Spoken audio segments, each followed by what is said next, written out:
Video ക്രിയേഷനിലെ stage 3 എന്ന് പറയുന്നത് shooting ആണ്. നമ്മൾ മൊബൈലിലാണെങ്കിലും ക്യാമറയിലാണെങ്കിലും ഒക്കെ ബേസിക്കായിട്ട് അറിഞ്ഞിരിക്കേണ്ട കുറച്ച് കാര്യങ്ങളാണ്. അപ്പോൾ മൊബൈലിൽ വീഡിയോ ചെയ്യുന്നവർ നിങ്ങളുടെ മൊബൈലിൽ അത്യാവശ്യം ഇപ്പം ഓൾമോസ്റ്റ് ഫോണിലൊക്കെ നമുക്ക് നല്ലൊരു രീതിയിൽ വീഡിയോസ് എടുക്കാൻ പറ്റും, നല്ലൊരു ക്വാളിറ്റി ഉണ്ടാവും. പിന്നെ നിങ്ങളുടെ ഫോണിൽ കുറച്ച് അത്യാവശ്യം സ്റ്റോറേജ് വേണം. ഒരു സ്റ്റാൻഡ് ഉണ്ടെങ്കിൽ ആരുടെ സഹായം ഇല്ലാതെ തന്നെ നമുക്ക് സ്ട്രെയിറ്റ് ആയിട്ട് എടുക്കാം. പിന്നെ സൗണ്ട് ഓൺ കണ്ടൻറ്റുകളാണെങ്കിൽ നിങ്ങൾക്കൊരു മൈക്ക് അല്ലെങ്കിൽ ഒരു ഹെഡ്ഫോൺ ഉണ്ടെങ്കിൽ കുറച്ചും കൂടി ബെറ്റർ ആയിട്ട് വീഡിയോസ് ചെയ്യാൻ പറ്റും. ലൈറ്റിൻ്റെ കാര്യം വളരെ പ്രധാനമാണ്. അതായത് മുഖത്തോട്ടായിരിക്കണം നമ്മുടെ ലൈറ്റ് അടിക്കേണ്ടത്, പുറകിലായിരിക്കരുത്. നമ്മൾ വീഡിയോ എടുക്കുമ്പോൾ നമ്മുടെ പുറകിൽ ലൈറ്റ് വരാൻ പാടില്ല. മുഖം വ്യക്തമായിട്ട് കാണണമെങ്കിൽ നമ്മളിപ്പോൾ റൂമിലാണെങ്കിലും ലൈറ്റിന് നേരെ ആയിരിക്കണം നിൽക്കേണ്ടത് ആംഗിൾ. അപ്പോൾ ഈ ഒരു വീഡിയോ ഞാൻ സംസാരിക്കുന്നതായതുകൊണ്ട് തന്നെ ഒരു ഐ ലെവലായിരിക്കണം ക്യാമറ വെക്കുന്നത്. ഫോൺ വെക്കുന്നതാണെങ്കിലും ഐ ലെവലിലായിരിക്കണം.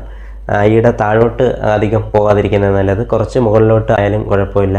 ഫോക്കസ് ചെയ്യേണ്ടതെന്ന് പറഞ്ഞാൽ ആ ഒരു സബ്ജക്റ്റിനായിരിക്കണം. ഇപ്പോൾ എന്തെങ്കിലും കുക്കിങ്ങിൻ്റെ കാര്യം പറയുമ്പോൾ നിങ്ങൾ അതിനെപ്പറ്റി എക്സ്പ്ലെയിൻ ചെയ്യുമ്പോൾ നിങ്ങളെ ആയിരിക്കണം. അത് കഴിഞ്ഞിട്ട് ആ ഒരു കുക്കിംഗ് ചെയ്യുന്ന ആ ഒരു പ്രൊഡക്റ്റിനെ നന്നായിട്ട് ആണ് ഫോക്കസ് ചെയ്യേണ്ടത്. പിന്നെ ഷൂട്ട് ചെയ്യുമ്പോൾ മാക്സിമം കാര്യങ്ങൾ ഷൂട്ട് ചെയ്ത് വെക്കാൻ നോക്കണം, ആവശ്യമുള്ളത്. പിന്നെ എഡിറ്റ് ചെയ്യുമ്പോൾ വേണമെങ്കിൽ നമുക്ക് ആവശ്യമുള്ള ഇത് അപ്പോഴും വേണമെന്ന് തോന്നിയിട്ട് കാര്യമില്ല. അപ്പോഴ് വേണ്ടെങ്കിൽ നമുക്ക് കട്ട് ചെയ്ത് കളയാം. ഓൾമോസ്റ്റ് പറ്റുന്ന കാര്യങ്ങളൊക്കെ ഒരു വീഡിയോ എടുക്കുമ്പോഴത്തേക്ക് ഷൂട്ട് ചെയ്യുക.